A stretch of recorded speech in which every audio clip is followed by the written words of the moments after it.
dari surga. Kita dosanya banyak, kepengen masuk, nggak nyambung. Hai Adam, dari tidak ada kamu saya adakan. Saya perintahkan tinggal di surga. Merasa sepi sendirian, saya ciptakan Siti Hawa supaya kamu tenang. Kamu boleh nikmati semuanya. Ini boleh, itu boleh, ini boleh, itu boleh. Makan, makanlah yang kau mau. Minum, minumlah yang kau suka. Pakai, pakailah yang kau senang. Satu yang saya minta, jangan dekati pohon huldi. Itu kau tidak sanggup, keluar. Diusir dari surga. Sujud Nabi Adam, kata riwayat 40 tahun sujud, membaca Rabbana zalamna anfusana wa illam taghfir lana wa tarhamna lanakunanna minal. Itu namanya istighfarnya Nabi Adam. Istighfar itu kan mengucapkan astagfirullah, basmalah, membaca bismillah. Jangan kayak teman saya disuruh banyak-banyak baca istighfar, benar-benar dia baca istighfar, istighfar, istighfar. Bukan itu maksudnya. Nah, maka salah satu amalan yang sangat dianjurkan di bulan Muharram ini memperbanyak istighfar.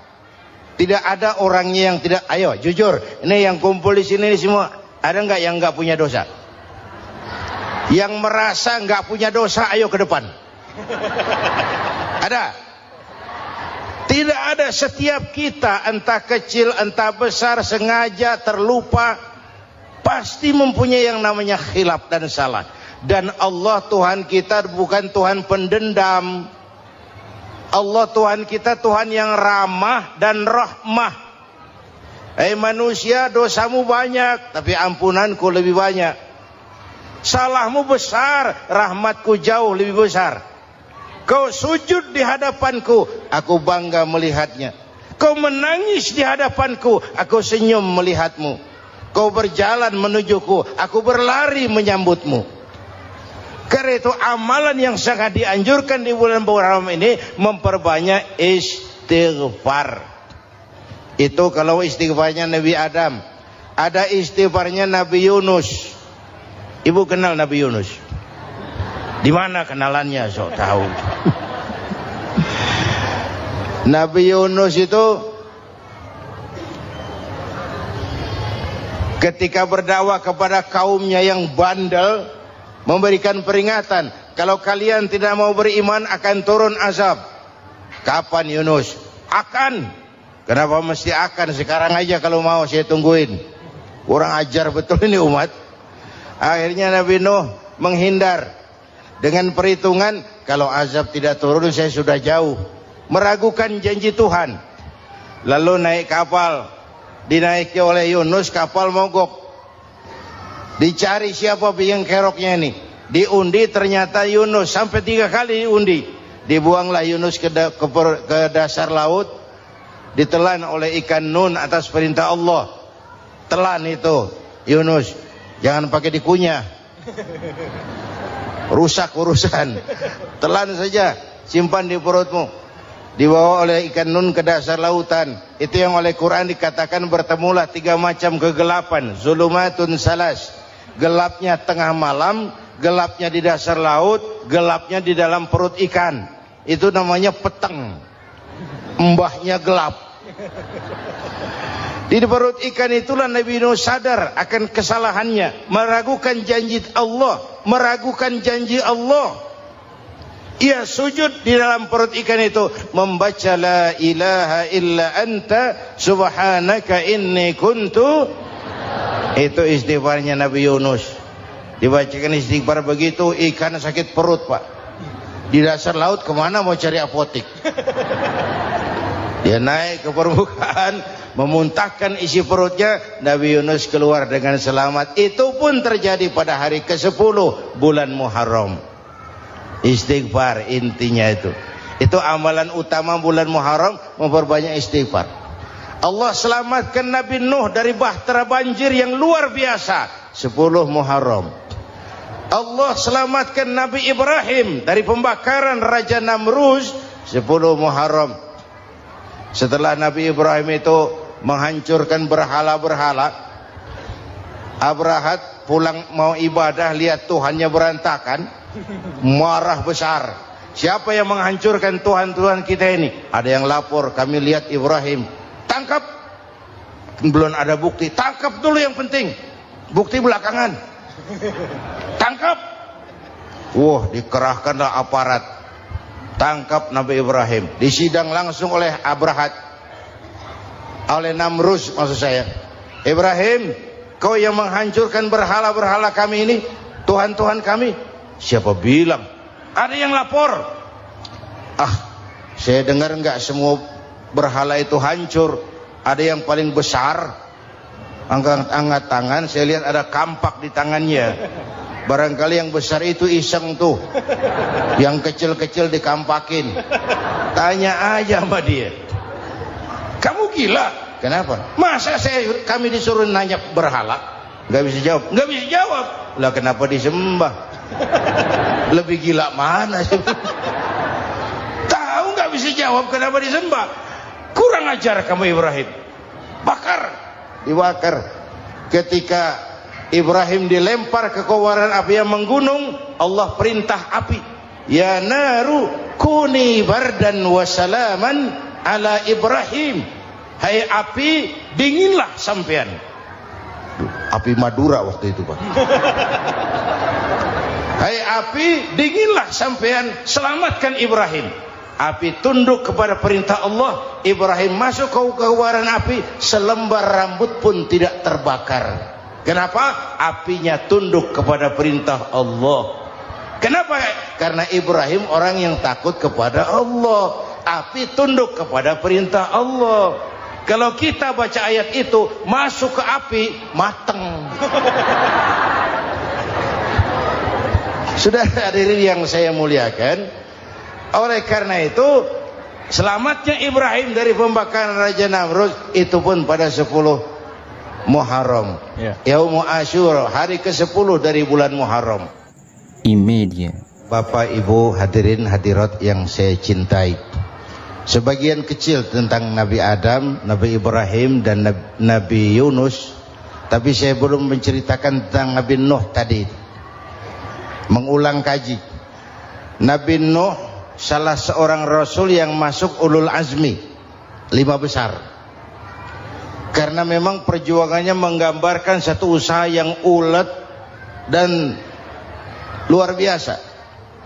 Beliau diberi umur 950 tahun, lalu berdakwah selama 900 tahun, sore, pagi, siang, malam, dapat pengikut tidak lebih 80 orang.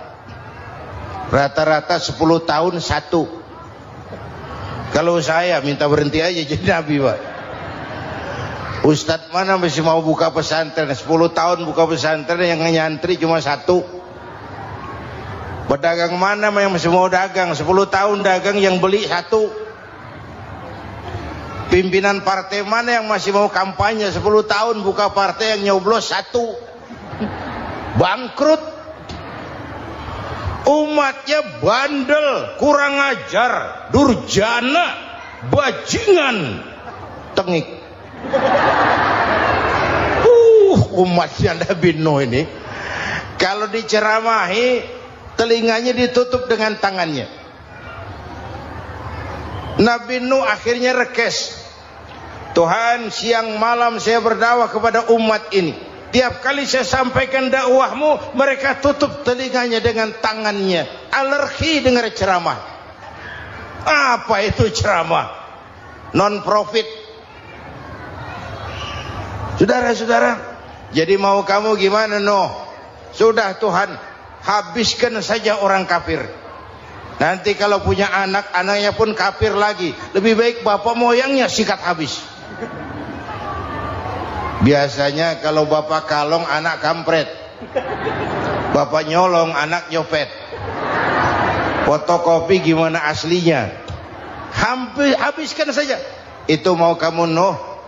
Iya. Oke. Nanti aku turunkan banjir, Nuh. buat kapal. Dengan apa saya harus buat kapal Nuh? Ya dengan kayu, kata Tuhan. Kayunya dari mana Tuhan? Ya dari pohon Nuh. Pohonnya belum ada Tuhan. Ya tanam dulu Nuh. Bikin kapal, kayunya, nanam pohon. Apa artinya? Perjuangan perlu kesabaran. Sukses itu ada prosesnya. Nggak bisa simsalabim abracadabra lalu kita mau sukses. Semua ada prosesnya. Walaupun kenyataannya begitu. Sukses banyak bapaknya, gagal itu yatim. Kalau kita sukses banyak yang ngakuin. Yang baru ketemu pakai manggil encing. Ketemu baru. Tapi sukses banyak bapaknya. Gagal yatim, nggak ada yang mau ngakuin kalau kita gagal itu. Udah bikin kapal dengan kayu di tengah kampung, bikin kapal ini. Bayangkan di tengah kampung bikin kapal. Orang kafir makin menjadi-jadi. Lihat Nuh, kenapa? Makin sarap. Bikin kapal di tengah kampung, mau belayar kemana? Tuh lihat, kalau orang nggak tahu tujuan, mountain setengah jalan. Proses yang dinilai bukan finalnya. Ya kayak gitu kesimpulannya. Saya enaknya sendiri. Bikin kapal. Kapal mendekati selesai. Ini orang kafir rame-rame datang ke kapal Nuh. Mau apa? Buang najis. Sakit perut berangkat ke kapal Nabi Nuh. Nongkrong. Dapat 2-3 tumpuk pulang. Lantai kapal dengan najis manusia. Inilah perjuangan.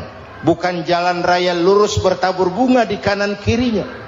Banyak ondak dan duri, fitnah, caci maki, antipat, segala macam. Nuh. Ada orang tua dasar kafir, kurang ajar, sudah stroke berangkat juga ke kapal Nuh. Mau buang najis, pincang-pincang digotong orang. Selesai buang najis, dia bangun mau pulang, pegangan tiang kapal terpeleset, jatuh di atas tumpukan najis. Terjadi keajaiban, yang struknya sembuh, lumpuhnya hilang, berangkat digotong-gotong pulang, jalan gagah sekali. Tapi orang kampungnya heran, ente sudah sembuh? Sudah. Berobat di mana? Kok begitu paten? Di kapal Nuh. Masih banyak.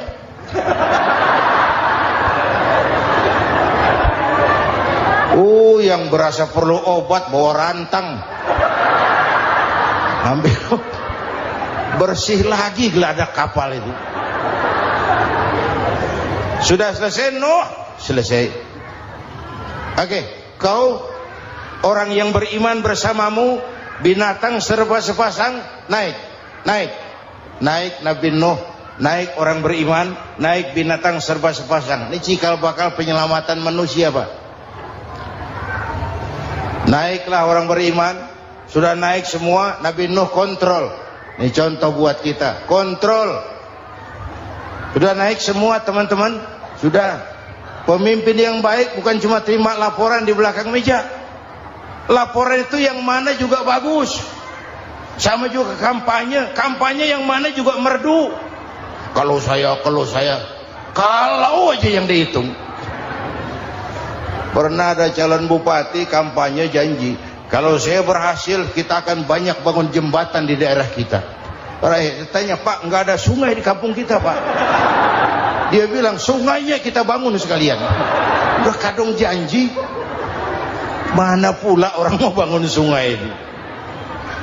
Saudara-saudara, kontrol. Jangan cuma tunggu laporan di belakang meja. Semua laporan bagus. Ya Bu? Bu?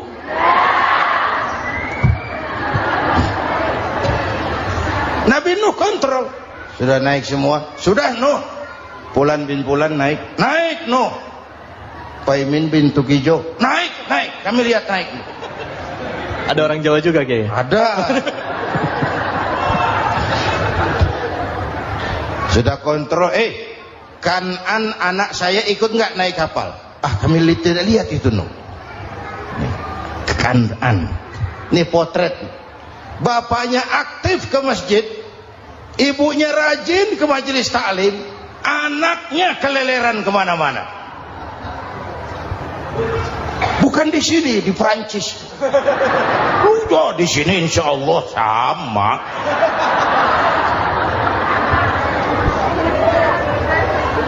Nuh karena sayang anak, Nuh karena cinta anak, Nuh karena tanggung jawab anak, cari naik ke atas kapal. Lihat Kan'an anak saya? Nggak lihat Nuh. Turun ke ruang bawah, periksa lagi. Mang, ayah Kan'an di dia. Jamaah Tasik ini rupanya di dalam. Tuh ayah mang. Ayah ke mana ya budak ini? Turun ke bawah, tanya lagi. Ono Kan'an toh? Ora nano ora ketok. Rombongan Jawa Tengah. Naik ke atas buritan. Dari buritan kelihatan ternyata Kan'an tidak ikut naik kapal, kumpul di darat bersama orang kafir. Ini potret kita sekarang.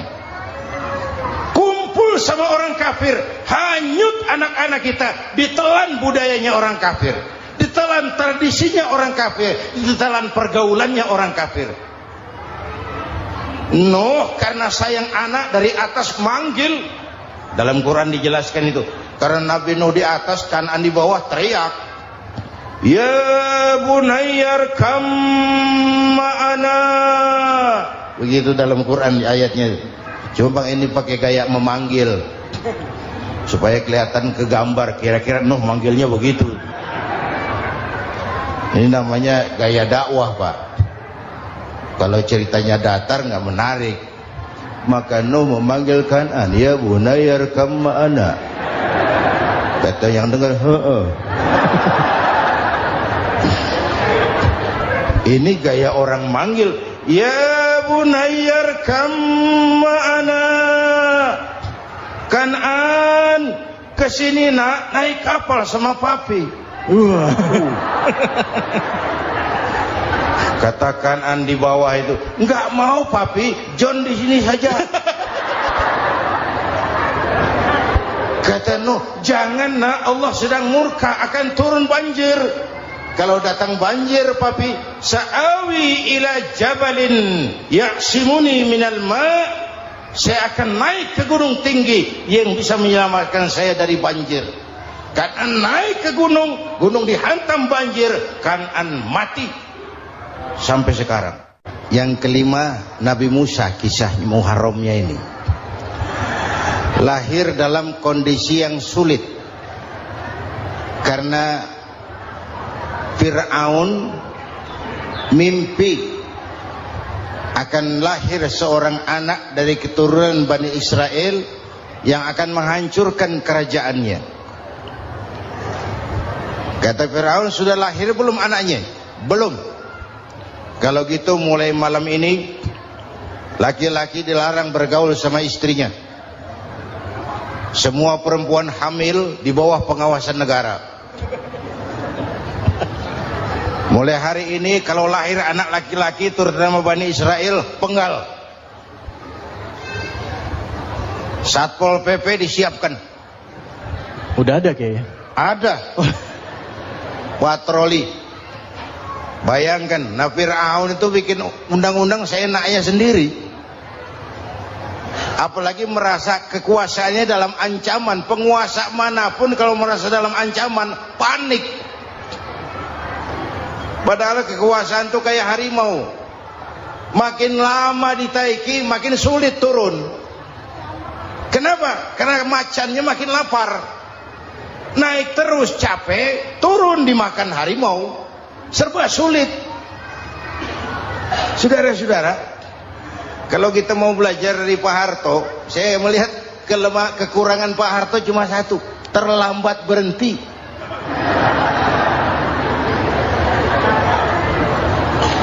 Terlambat berhenti. Di sekelilinginya banyak tukang-tukang tukang-tukang jilat, tukang-tukang semir. Pak, kalau tidak ada bapak kami bagaimana, Pak? Saudara hadirin yang saya hormati, maka sering saya ingatkan, temanmu yang sejati adalah teman yang membuat kamu jadi benar, bukan teman yang selalu membenarkan kamu. Berapa banyak pejabat-pejabat hancur karena selalu dibenarkan oleh lingkungannya. Bapak benar, Pak. Bapak bijaksana, Pak. Itu tepat, Pak. Benar. Buang angin pun kata kelilingnya, oh Bapak sehat. Temanmu yang sejati, teman yang bikin kamu jadi benar, bukan teman yang selalu membenarkan kamu. Bapak Ibu hadirin yang saya hormati, tapi kehendak Allah terjadi. Lahirlah Musa. Bayinya dihanyutkan di sungai Nil. Bayi sudah menderita, dihanyutkan di sungai Nil. Dan akhirnya besar di lingkungan istana Fir'aun. Diriwayat oleh Ratu Aisyah, perempuan Fir'aun, setelah mulai berjuang, terjadilah itu. Musa dan pengikutnya dikejar oleh Fir'aun. Sampai di tepi laut, Allah wahyukan Musa, lempar tongkatmu ke laut. Dalam kondisi darurat, mukjizat tiada jalan. Kondisi darurat. Kalau tidak, mukjizat itu maunya Allah, bukan maunya Nabi. Nabi nggak kuasa, Allah yang mau. Tapi hidup Nabi bukan mukjizat, manusiawi. Tidak mentang-mentang ada mukjizat tongkat, tiap sulit main tongkat, nggak usah berjuang kalau begitu. Itu darurat menyelamatkan umat. Tongkat dilempar ke laut, laut terbelah. Laut terbelah. Itu secara visualnya bisa kita lihat dalam film The Ten Commandments. Udah nonton belum? Urusan nonton kalah sama Ustadz bagaimana sih? Ten Commandments, 10 firman Tuhan. Tekniknya bagus tuh. Bagaimana laut terbelah. Musa lewat, Fir'aun mengejar. Musa sampai di ujung sana, Fir'aun masih di sama tengah perjalanan. Laut nutup kembali. Laut menutup kembali, Fir'aun tenggelam. Cengap-cengap di lautan. Begitu nafas sampai di tenggorokan, Fir'aun sambil cengap-cengap itu, amantu bi Rabbi Musa wa Harun. Duh, kalau begini mah saya juga percaya sama Tuhannya Musa. Malaikat maut jengkel, goblok loh. Terlambat sekarang. Ditenggelamin terus. Modar. Musa selamat. Fir'aun mati. Jenazahnya, jasadnya terdampar di pinggir laut. Beberapa waktu kemudian ditemukan orang, dimumi, dibalsem, diawetkan. Itu sesuai janji Quran. Wa kadzalika nunajjika bi badanika litakuna liman khalfaka ayah. Kami selamatkan badan kamu agar jadi pelajaran bagi orang-orang sesudah kamu nanti. Janji Quran tepat. Janji itu 14 abad yang lalu. Jasad Fir'aun ditemukan, dimumi, diawetkan, dibalsem di bawah nama Farao Ramses II. Sekarang tersimpan di Museum Negara di Mesir. Kapan-kapan nanti ibu main ke Mesir, mampir. Naik ojek paling berapa itu? Oh, orangnya tinggi, hidungnya mancung, pokoknya pantaslah jadi Fir'aun. Selamatnya Musa di kejaran Fir'aun di ujung sana itu terjadi pada hari ke-10 bulan Muharram, yang oleh orang Nasrani diperingati dengan hari raya Paskah. Mereka melaksanakan puasa, mensyukuri nikmat keselamatan dari kejaran Fir'aun. Makanya kalau kita ikut puasa di bulan Muharram, bukan mengikuti syariatnya Nasrani, salah. Karena Nabi mengajarkan, itu sumbernya. Bukan ikutan sama ibadahnya Israel. Tapi memang agama ini kan merupakan mata rantai. Datang Rasul baru melengkapi Rasul sebelumnya, datang Rasul baru melengkapi Rasul sebelumnya. Mata rantai yang berkaitan. Setelah Muhammad selesai, selesailah tugas Nabi dan Rasul. Selesailah misi Nabi dan Rasul. Tidak ada Nabi lagi sesudah Nabi Muhammad. Itu harga mati, titik. Gak ada kompromi. Siapapun sekarang ini nggak datang ngaku jadi Nabi, wajib tidak percaya. Wajib tidak percaya. Tapi kaitannya memang kita bilang Nasrani, orang bahasa Arab, bahasa Ibraninya Nazaret, Nasiroh, Nazaret. Itu beda dialek. Kita Daud, dia David.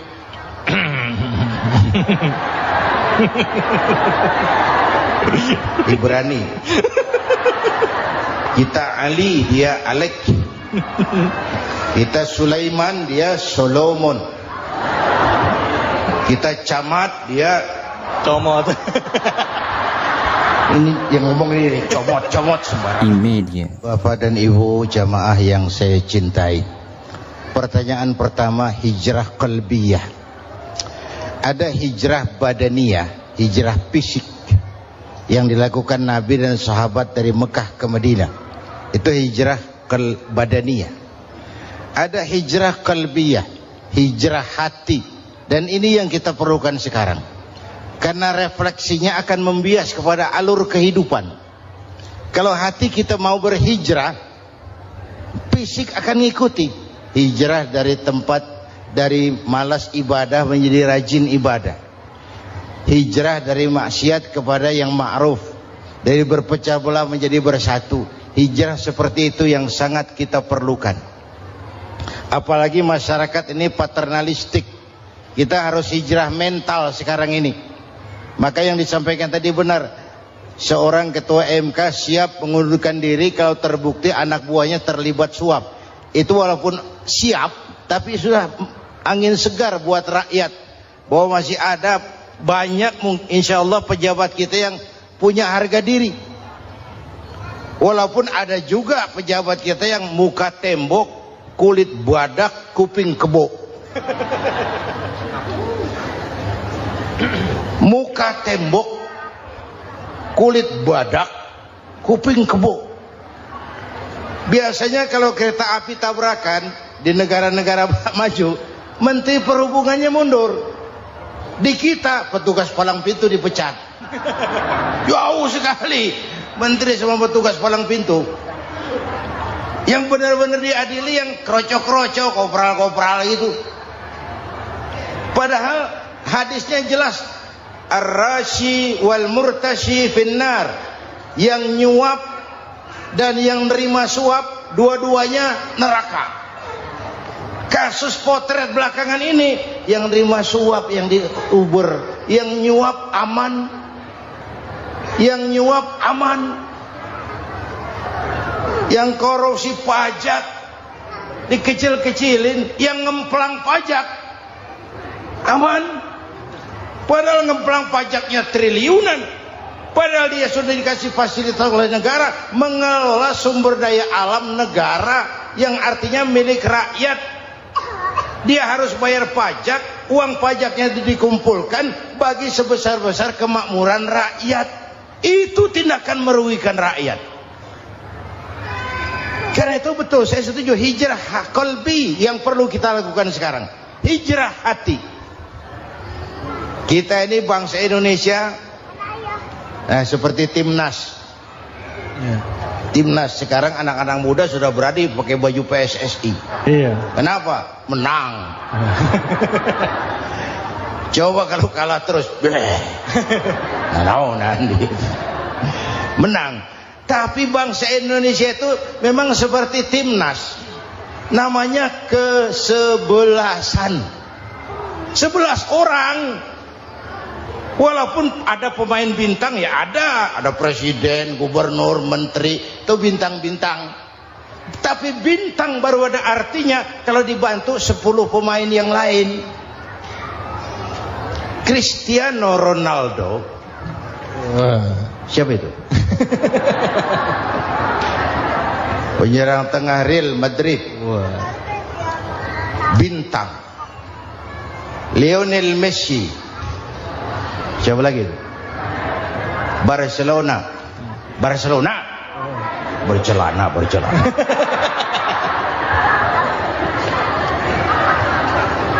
Michael Rooney, bintang Manchester United.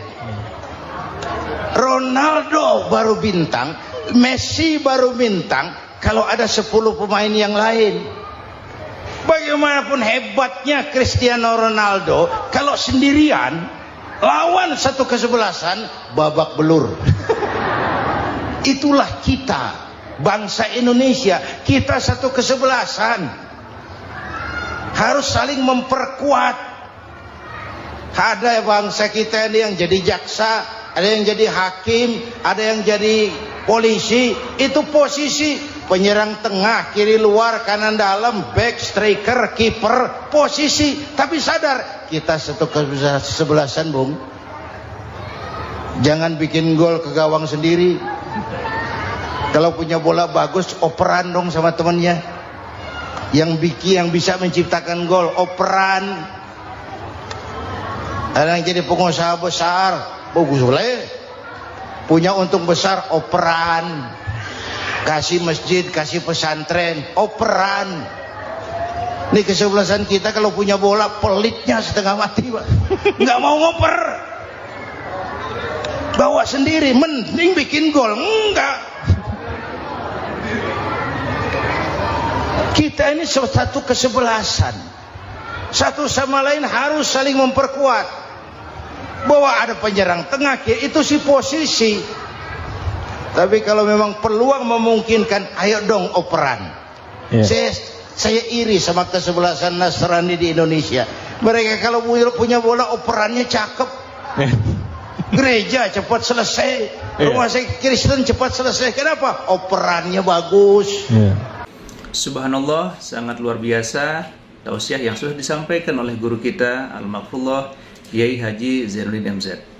Sahabat beriman yang dimuliakan Allah, tetaplah di channel ini karena masih banyak lagi hal-hal menarik yang akan disampaikan oleh guru kita Al-Maghfurullah Kiai Haji Zainuddin MZ. Maka dari itu tetaplah di channel ini dan mari kita lanjutkan kembali. Selamat mendengarkan. Kita ini kalau punya bola bawa sendiri, nggak mau ngoper.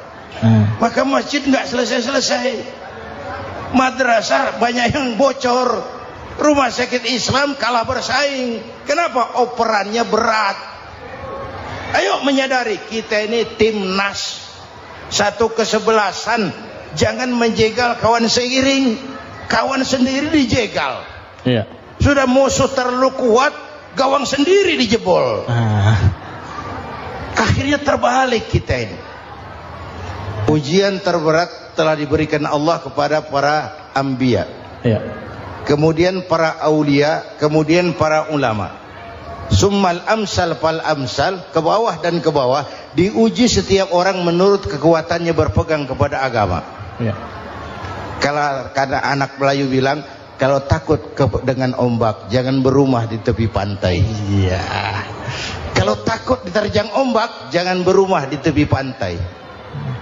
Kata ibu tadi, mau jadi pohon tinggi harus berani ketiup angin. Makin tinggi pohonnya, makin keras anginnya. Takut angin, jangan jadi pohon tinggi, jadilah rumput. Enggak ditiup angin tapi diinjak kebo. Apa yang enggak ada resikonya? Apa yang enggak ada resikonya? Semua nabi ada yang dihantam kekuasaan yang arogansi. Ibrahim berhadapan dengan Namrud. Musa berhadapan dengan Fir'aun. Ada yang diuji dengan berhadapan umat yang sangat kurang ajar. Ada yang diuji dengan gosip yang dahsyat. Nabi Yusuf digosipi sama Zulaikha itu. Nabi Yusuf Nabi Yusuf.